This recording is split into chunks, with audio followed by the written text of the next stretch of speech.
నేను మీకు ఆజ్ఞాపించిన వాటిని చేసిన ఎడల అందరు దేవునికి స్తోత్రం చేద్దాం. హల్లెలూయా. ఈ మాటలు ప్రభు చెప్పారు. నేను మీకు స్నేహితులుగా ఉండాలంటే మీరేం చేయాలో తెలుసా?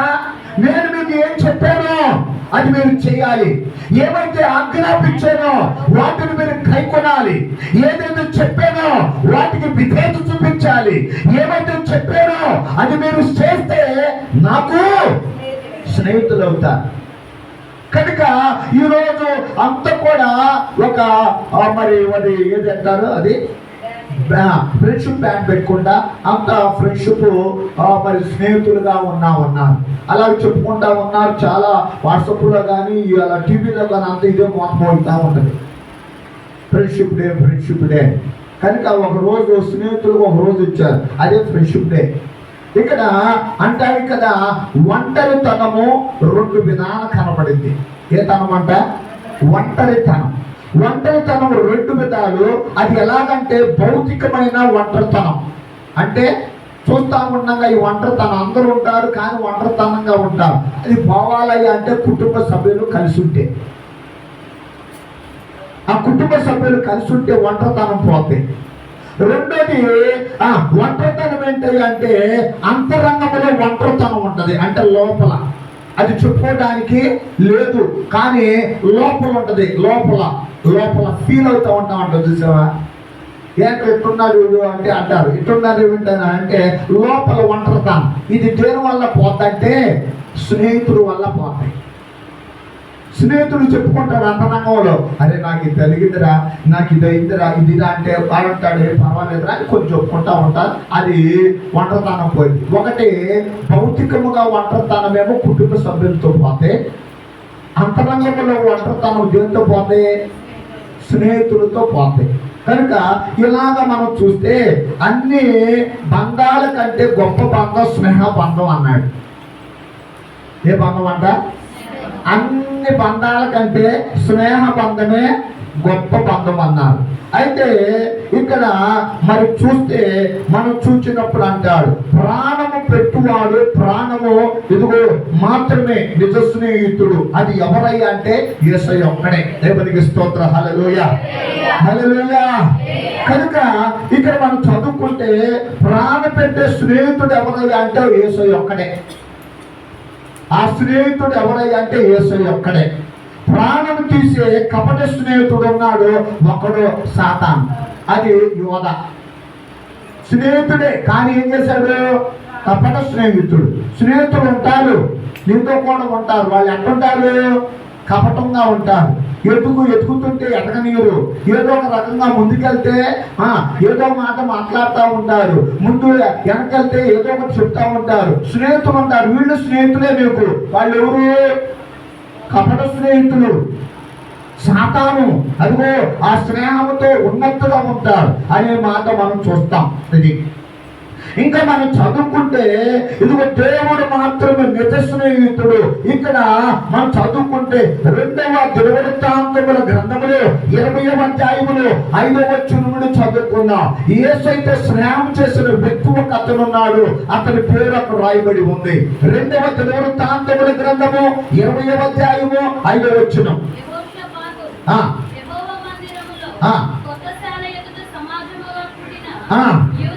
యూదా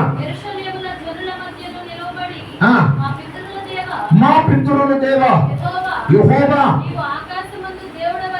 నీవు ఆకాశమందు దేవుడవై ఉన్నావు. అన్ని జనుల రాజ్యములను ఏలువాడవు నీవే. నీవు బాహుబలము గలవాడవు, పరాక్రమము గలవాడవు. నిన్ను ఎదురించుట ఎవరికి బలము చాలదు. నీ జనులైన ఇశ్రాయేలు ఎదుట నుండి నీ యొక్క కాపురస్తులను చేరివేసి ఎవరంట ఈయన? ఎవరంట? దేవుడితో స్నానం చేసిన వ్యక్తి ఎవరంట? అబ్రహాము. దేవునికి స్తోత్రం చేద్దాం. హల్లెలూయా. యేసు దేవుడంటే ఒక స్నానం చేశాడట, మాట వింటూ స్నానం చేశాడట, మంచిగా స్నానం చేశాడట. అబ్రహాము విడువగా స్నానం చేశాడట. ఆ దేవుడితో నడుస్తుంటే ఆ దేవుడు అంటున్నాడు కదా ఇక్కడ ఎలాగంటే, అబ్రహాము నాకు స్నేహితుడిగా ఉంటే అబ్రహాము యొక్క సంతానము అంటున్నాడు. ఏమన్నాడు కంటిన్యూ చేస్తే, అబ్రహాము యొక్క సంతతికి శాశ్వతముగా నిచ్చిన మా దేవుడవు నీవే. దేవునికి స్తోత్రం, హల్లెలూయా.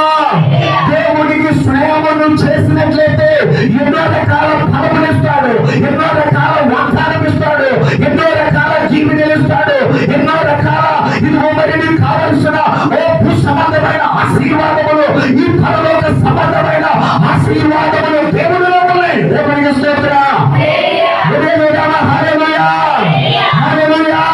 ఈ లోకములో స్నేహము మంచిది కాదు. ఈ లోకములో స్నేహము డబ్బు ఉంటే, ఈ లోకములో అధికారం ఉంటే, ఈ లోకములో అన్ని ఉంటే, అన్ని అవసరతలు ఉంటే ఇదిగో మీ దగ్గరకు వచ్చి స్నేహం చేస్తాడు.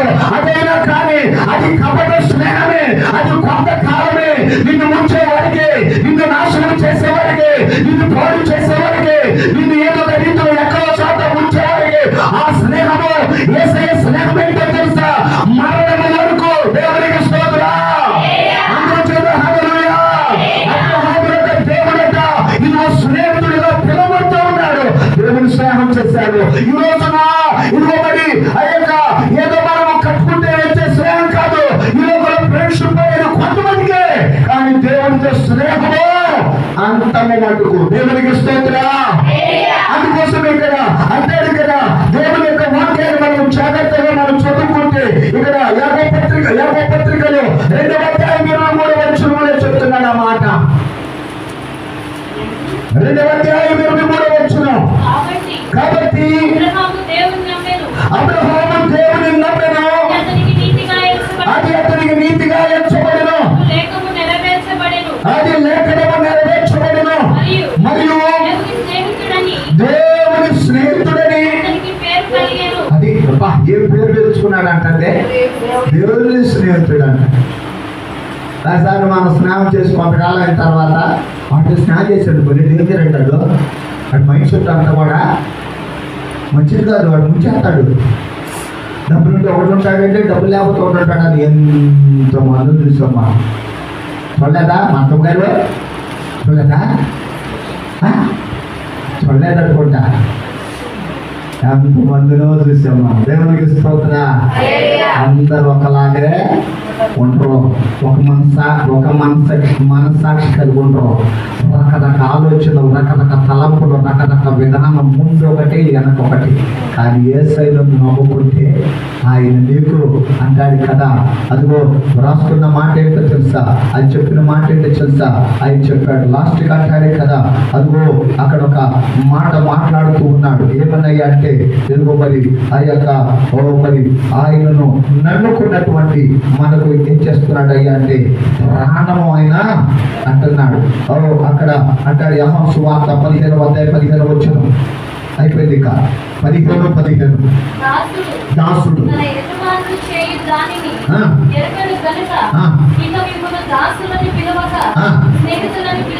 యేసయ్య మనల్ని ఎట్ట పిలుస్తున్నాడంట?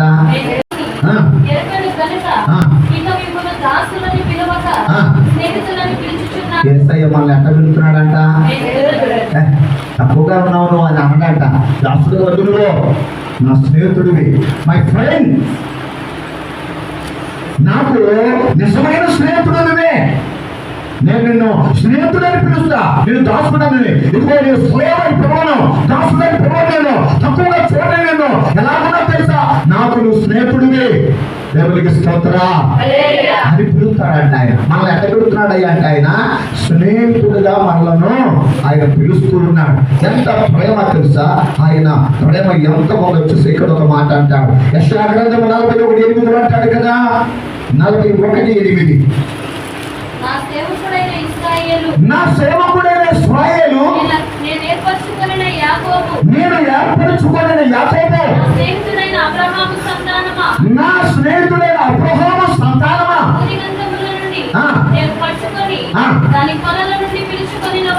అది దేవుడు ఎక్కడి నుంచి పుచ్చుకున్నాడంట ఆ సంతానాన్ని. నిన్ను నన్ను అడ్డుపట్టుకున్నాడంట. అది ఒక భూదిగాంతంలా, అది ఒక పొలంలో, అంటే కొంచెం ఉంటే పడిపోతాం లేక అక్కడ పట్టుకున్నాడంట. మనం ఎక్కడ పడిపోతాం తెలియదుగా, పడిపోతాం అక్కడ పట్టుకున్నాడంట నిన్ను నన్ను. అక్కడ నుండి పిలుస్తున్నాడంట ఏమని? నీవు నా దాసుడవని, నీవు నా దాసుడవని, నేను నిన్ను ఉపేక్షింపక ఏర్పరచుకొంటిననియు నేను నీతో చెప్పుచున్నాను. అది దేవునికి స్తోత్రం. చెప్పుచున్నాను, నీకు తోడై ఉన్నాను, నేను నీకు తోడే ఉన్నాను, భయపడకుము. అంటే నీ స్నేహితుడు ఏం చేస్తాడంటే, దేవుడు ఏం చేస్తాడయ్యా అంటే నీకు ధైర్యం ఇస్తా ఉంటాడు. దేవుడికి స్తోత్రం. వెనుకుంటూ స్నేహితుడు ఏమంటే తెలుసా, ఇదిగో మరి కొండ చేసే స్నేహితుడు కాదు, మాట పెట్టే స్నేహితుడు కాదు, గాయాలు రేపే స్నేహితుడు కాదు, ఇదిగో పరిస్థితులు చూసుకొని ఇదిగో మాట్లాడే స్నేహితుడు కాదు. ఈ స్నేహితుడు ఏమంటాడో తెలుసా, నిన్ను ఇదిగో ధైర్యపరుస్తూ, నిన్ను నడిపిస్తూ, నిన్ను ఎనతడుతూ వచ్చి అదిగో నిన్ను బలపరిచే స్నేహితుడు ఆయన. దేవుడికి స్తోత్రం. అందుకోసమే సామెతలు 17 వచ్చిన అంటారు, నిజమైన స్నేహితుడు ఏం చేస్తాడట, విడువక ప్రేమిస్తాడట. అట్లాంటి వాళ్ళు ఉన్నారయ్యా, విడువక. మాటి బైబిల్లో ఉంది, మాటి ఒక ఇంటికి వెళ్తే ఏమంటారంట వాళ్ళకి, ఏమైతే మాటి ఒకే ఇంటికి వెళ్తున్నాం ఏమంటారంట, విసుగుదాలు వచ్చేసింది, పేట ప్రధానపడుతున్నాడా అని. అంటే ఇక్కడ స్నేహితులు 10 రకాలమైన స్నేహితులు ఉన్నారు. అది చెప్పడానికి టైం లేదు కనుక ముగించేస్తాను నేను. మేలు చేసే స్నేహితుడు ఉంటాడు. ఆ మేలు చేసి స్నేహితుడు ఏం చేస్తాడంటే అక్కడ నీకు ఒకసారి నీకు చెప్తా ఉంటాడు. ఆ స్నేహితుడు ఎవరు అంటే యేసయ్య ఒకడే. ఆయన నమ్ముకున్నామా, ఆయనలోనే మనం ఉన్నాం, ఆయనలోనే జీవిస్తాం, ఆయనలోనే ఉంటాం. ఆయన స్నేహితుడు. ఆయన ఎవరంటే మనకి, నాకు స్నేహితులు ఉండేవాళ్ళు మా ఊర్లో అంటే గరుపల్లి, మామూలు కాదు, అంతా బడా సైజు. నాకు పెద్దోళ్ళు అందరూ. నేను ఎయిత్లో వాళ్ళ ఇంటర్మీడియట్ అది తప్పినోళ్ళు, లేకపోతే ఇదేంటో నాకు ఎయిత్లో నుంచే తీసుకెళ్ళిపోయాడు బయటికి. నా చదువు అంతా పోగొట్టే చాలా మట్టికి స్నేహితులే. వాళ్ళు స్నేహానికి వచ్చేవాళ్ళు, వాళ్ళు పెద్దోళ్ళు నన్ను పిలుచుకెళ్ళేవాళ్ళు. మధ్యాహ్నం చెక్కొట్టి వచ్చేసి అమ్మాయి ఎగ్గొట్టుకుంటూ వస్తే లాస్ట్కి ఎక్కలాగా అంత ఉన్న టైంలో దేవుడు నన్ను పట్టుకున్నాడు. కనుక నేను అనుకున్న ఏదో చేద్దామని ఏం చేయలేకపోయా. కారణం ఏంటయ్యా, స్నేహితులు మామూలుగా ఉండవు. స్నేహితులు భయంకరం. ఈ లోక స్నేహం భయంకరమైంది. ఏపుడు స్నేహితులు 3 ఉన్నారు. ఏం చేస్తాకు వచ్చారు వాళ్ళు? ఏపు కోసం ఎందుకు వచ్చాడు వాళ్ళు? ఏదో పాపం చేశాడని మాట్లాడడానికి వచ్చాడు.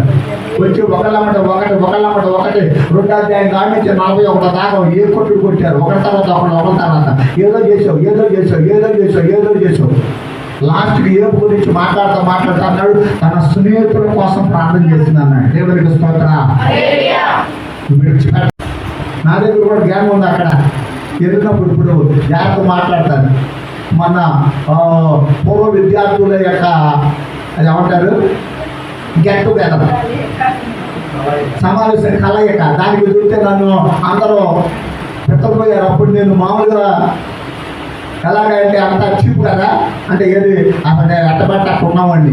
మీరు చెప్పాలంటే చిన్న ఆక్రౌడీలా మనం చూస్తే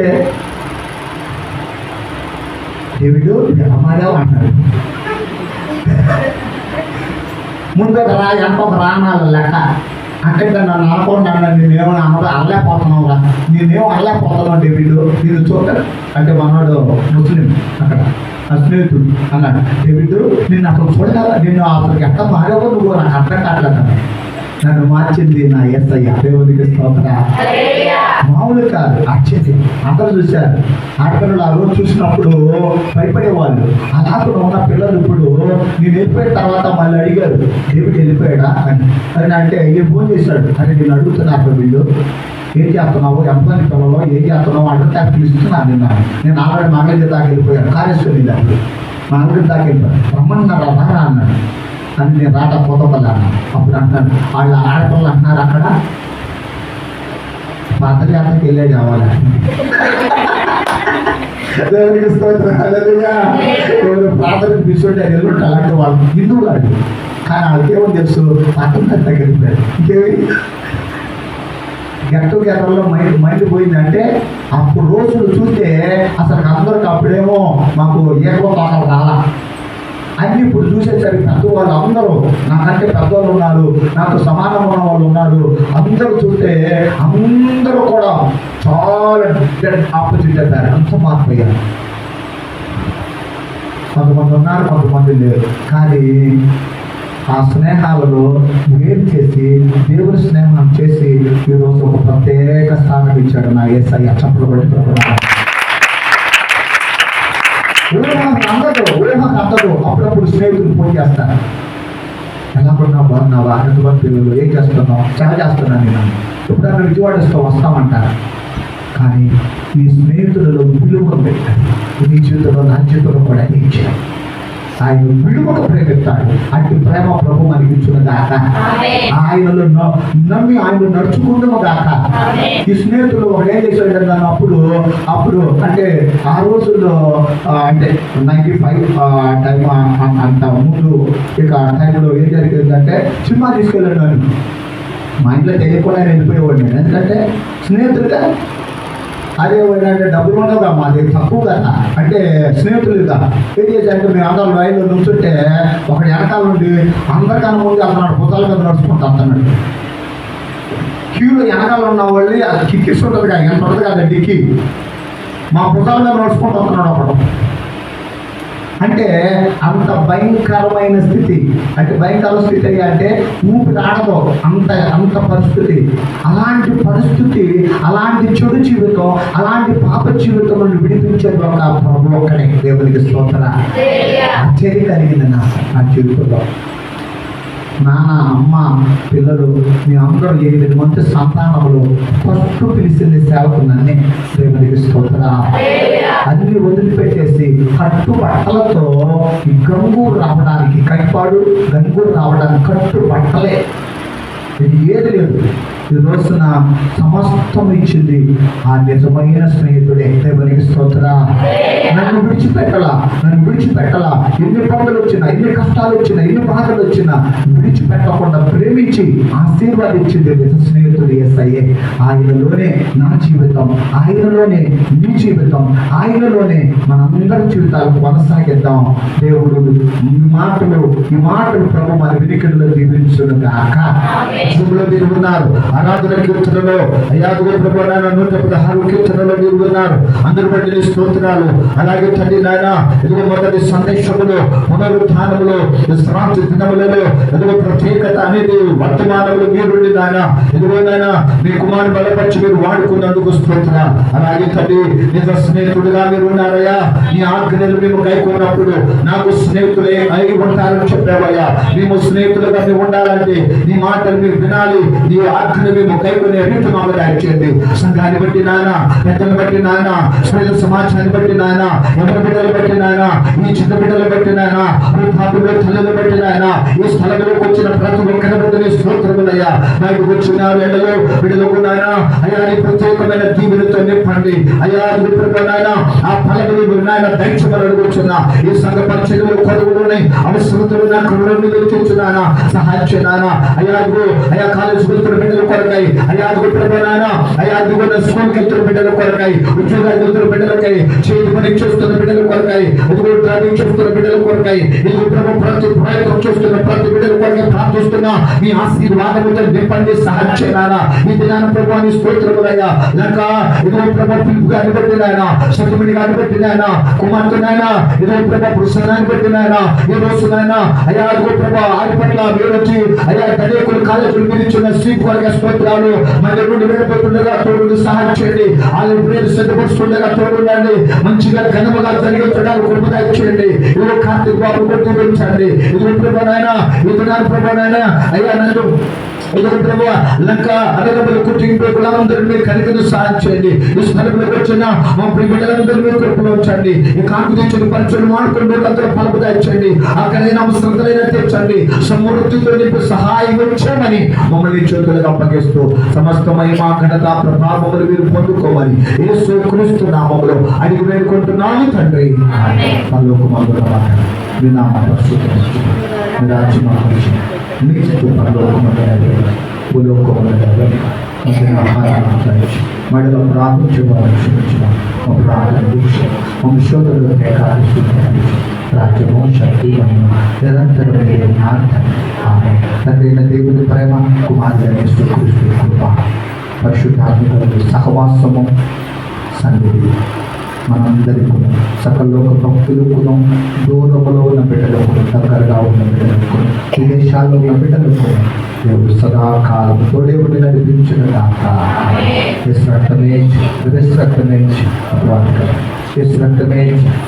పూర్తి కలుగుందా ఆమె ఆమె ఆమె అందరు కొందనాలండి అందరు